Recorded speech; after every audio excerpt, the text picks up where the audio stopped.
Well, greetings and salutations, test takers. This is the Series 7 Guru coming to you from my studio in fabulous Las Vegas with another explication request.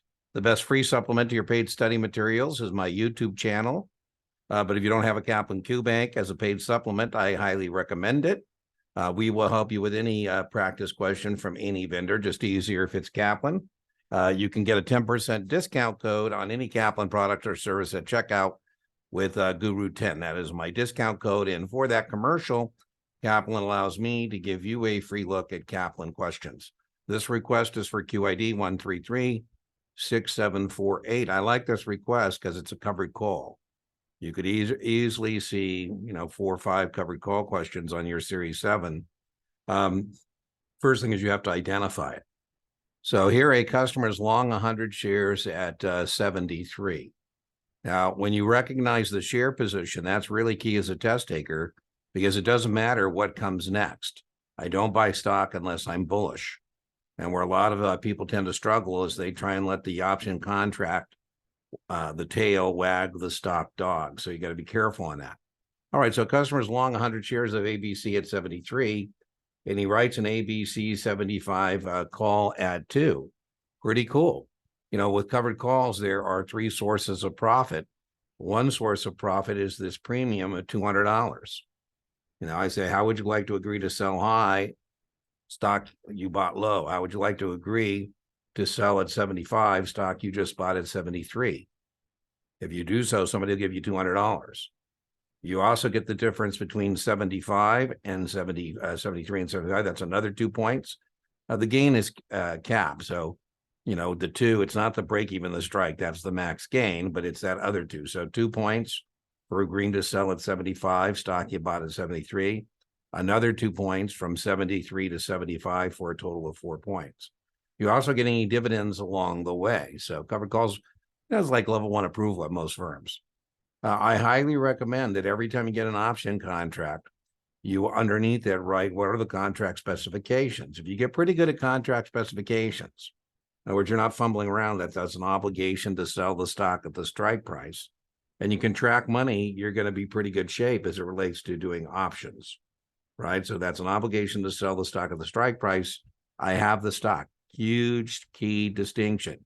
You must be able to distinguish on your exam between naked uncovered calls where we agree to sell stock we don't own and covered calls where we agree to sell stock we do own. It is very, very testable suitability to know why somebody does a covered call. Now, here in the question, they're kind of nice because they tell you they're trying to generate additional income. They don't have to do that on the test. You should know that if a customer has a long stock position and wants to generate additional income, that we should consider writing a covered call. ABC stock subsequently moves higher, which time the contract is exercised. The only 3 things that can happen to an option contract is it can be traded, it can be exercised, or it can expire. I think a good memory aid device is T. Now here they tell you the contract got exercised, but as a test taker, I'm under no obligation to tell you that. What I mean by that is you're supposed to know that if at expiration, the contract has intrinsic value, the contract will be exercised, right? And you should know that if at expiration there's no intrinsic value, the contract will expire worthless. So here they tell you the customer is exercised. Now that's important. You're short, right? So that means you got to give up the stock at 75.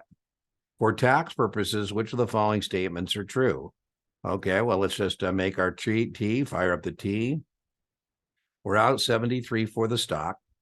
We brought in 2 points for the option. Now, we didn't ask you here what the break even is, but the break even is 71. I get some price decline protection. I lowered my net out-of-pocket cost on the stock from 73 to 71. Ultimately, the break even was not the question. I highly recommend you do things on a per share basis. Break even is expressed as a per share basis. That's how I would recommend you do things. Okay, for tax purposes, which of the following statements is true? Okay, well, we got exercised at 75. Now, this is the one time and the one time only. Trust prep vendors go way overboard on tax consequences of trading options. and this is one of the odd ones. What I mean by that is for most of the time, the cost basis follows break even. This is an exception in the covered call.